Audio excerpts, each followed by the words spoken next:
শান্তিপুরের জঙ্গলে একটি বিশাল জাম গাছ ছিল। তার বড় বড় ডাল, অনেক শাখা প্রশাখা আর মিষ্টি মিষ্টি ফল তার সৌন্দর্যকে আরও বাড়িয়ে দিয়েছিল। তার ওপর অনেক পাখি বাসা বানিয়ে বাস করত। তার মিষ্টি ফল টিয়া পাখিদের আকর্ষণ করত। সেই কারণে অনেক টিয়া পাখি প্রতিদিন সেই গাছে আসতো। একটি ছোট্ট টুনটুনি পাখি একলা ছিল। সে জাম গাছটিকে ভালোবেসে ফেলেছিল। টুনি সেই জাম গাছে জাম খেত আর গাছের ওপর বসে গুনগুন করে গান গাইতো। টুনি দিনের বেলা কিছু সময়ের জন্য জঙ্গলে যেত আর তাড়াতাড়ি ফিরে আসতো। জাম গাছও তাকে খুব পছন্দ করত। তাকে মিষ্টি মিষ্টি ফল খাওয়াতো আর নিজের ডালপালার মধ্যে লুকিয়ে রাখতো। একদিন টুনি উড়তে উড়তে জঙ্গলে যায়। কিছুক্ষণ জঙ্গলে ঘোরার পর যখন সে জাম গাছের কাছে ফিরে আসে, তখন সেখানকার দৃশ্য অনেকটা বদলে গিয়েছিল। জাম গাছের অনেকগুলি ডাল কারা যেন কেটে নিয়েছিল। এটা দেখে টুনি খুব দুঃখ পায়। হে ভগবান, এটা কিভাবে হলো? তোমার এই অবস্থা কে করেছে? বাইরের কিছু লোক এসেছিল। তাদের ঘর বানানোর জন্য কাঠের প্রয়োজন ছিল, তাই তারা আমার ডালগুলিকে কেটে নিয়েছে। অনেক ফলও তারা ছিঁড়ে নিয়ে গেছে। আমার খুব কষ্ট হয়েছে ঠিকই, কিন্তু তাদের প্রয়োজন মিটে গেছে, তাই আমি চুপচাপ সব কিছু সহ্য করে নিয়েছি। তাদের কাঠের প্রয়োজন ছিল, তো কোনো শুকিয়ে যাওয়া গাছের কাঠ নিয়ে যেতে পারতো। তোমার ডালগুলিকে তাদের কাটা উচিত হয়নি। তোমার থেকে তারা অনেক কিছু পেত, ছায়া পেত, ফল পেত। তারা তোমার ডালগুলিকে কেটে প্রকৃতির ভারসাম্যকে নষ্ট করেছে। দুদিন পর ভীষণ ঝড় বৃষ্টি শুরু হয়। জঙ্গলের ছোট গাছগুলোর খুব বেশি ক্ষতি হয় না, কিন্তু বড় বড় গাছগুলি ঝড়ের দাপটে অনেক ক্ষতি হয়ে যায়। জাম গাছের পিছনে একটি ছোট্ট আম গাছ ছিল।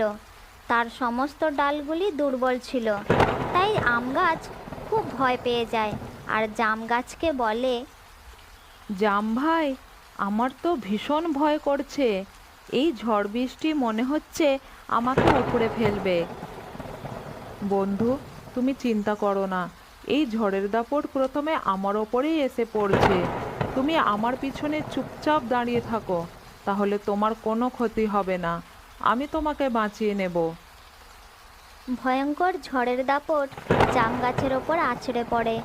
জাম গাছ শক্তভাবে দাঁড়িয়ে সেই ঝড়ের মোকাবেলা করতে থাকে। আম গাছ সুরক্ষিতভাবেই দাঁড়িয়েছিল, কিন্তু জাম গাছের অনেক ক্ষতি হয়ে যায়। তার যে কয়েকটি ডাল ছিল, সেগুলি ঝড়ের দাপটে ভেঙে পড়তে থাকে। সমস্ত পাখিরা জাম গাছের মোটা ডালের পিছনে সুরক্ষিতভাবে বসেছিল। কিছুক্ষণ পর ঝড় থেমে যায়। পাখি আর আম গাছের কোনো ক্ষতি হয় না, কিন্তু জাম গাছের অনেক ক্ষতি হয়ে গিয়েছিল। বেঁচে থাকা ডালগুলিকে ভেঙে পড়তে দেখে তার চোখে জল এসে যায়। টুনিও তার সামনে কাঁদছিল। কিছুক্ষণ পর টুনি দেখে সমস্ত পাখিরা ঝড় থেমে যাওয়ার পরে জাম গাছ ছেড়ে চলে যাচ্ছে। তারা জাম গাছের ওপর নিজেদের অসুরক্ষিত মনে করছিল। সেই দৃশ্য দেখে জাম গাছ খুব দুঃখ পায়। সব সময় একসঙ্গে থাকা পাখিগুলি চিরদিনের মতো তাকে ছেড়ে চলে যাচ্ছিল। এই পাখিরা সুখে দুঃখে সব সময় আমার ডালের ওপর বাসা বানিয়ে বাস করছিল। আজ তারা চিরদিনের মতো আমাকে ছেড়ে চলে যাচ্ছে। এখন থেকে আমি আর তাদের মিষ্টি আওয়াজ শুনতে পাবো না। এই দুঃখ আমি কিভাবে সহ্য করব? শেষে টুনিও জাম গাছকে ছেড়ে জঙ্গলের দিকে চলে যায়। আর এটা দেখে জাম গাছ সহ্য করতে পারে না, তার চোখে জল এসে যায়। এখন টুনিও আমাকে ছেড়ে চলে গেল। যাবার সময় সে আমাকে কিছু বলেও গেল না। টুনি ছোট্ট ছিল যখন তার মা মারা গিয়েছিল, তখন আমি তাকে সামলেছিলাম। আমার ডালেই তাকে আশ্রয় দিয়েছিলাম। আমার ফল খেয়েই সে বড় হয়েছে। আমি স্বপ্নেও কখনো ভাবিনি যে টুনি আমাকে ছেড়ে কখনো চলে যাবে। জাম গাছকে ছেড়ে সমস্ত পাখিরাই চলে গিয়েছিল। তার ডালগুলি সব ফাঁকা পড়েছিল। এসব দেখে আম গাছ বলে, জাম ভাই, আমার খুব আফসোস হচ্ছে যে আমি তোমায় কোনো সাহায্য করতে পারলাম না। তুমি আমার জন্য অনেক কিছু সহ্য করেছো, অনেক কিছু হারিয়েছো, নিজেকে সমর্পণ করে দিয়েছো, কিন্তু টুনি তো তোমাকে খুব ভালোবাসতো।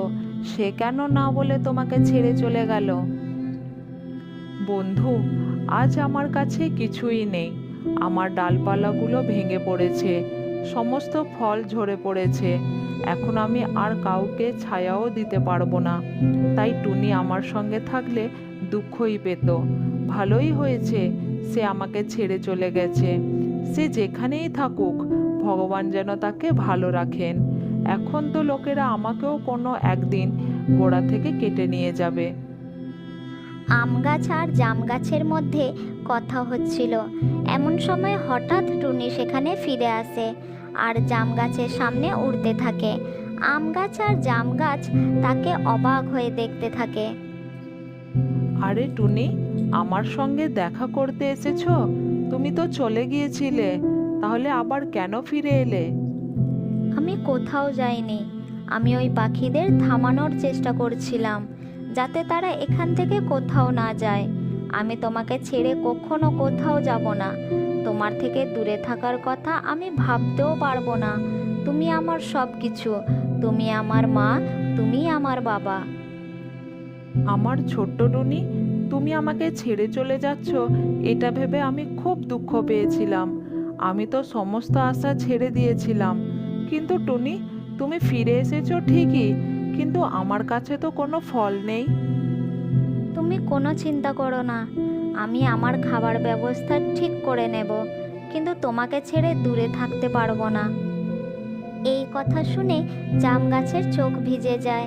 টুনির তার প্রতি ভালোবাসা দেখে জাম গাছ খুব খুশি হয়। সে তার সমস্ত দুঃখ যন্ত্রণা ভুলে যায়। একটি গাছ এবং একটি পাখির এই অনন্য ভালোবাসা দেখে বিধাতা জাম গাছকে তার হারিয়ে যাওয়া সব কিছু ফিরিয়ে দেয়।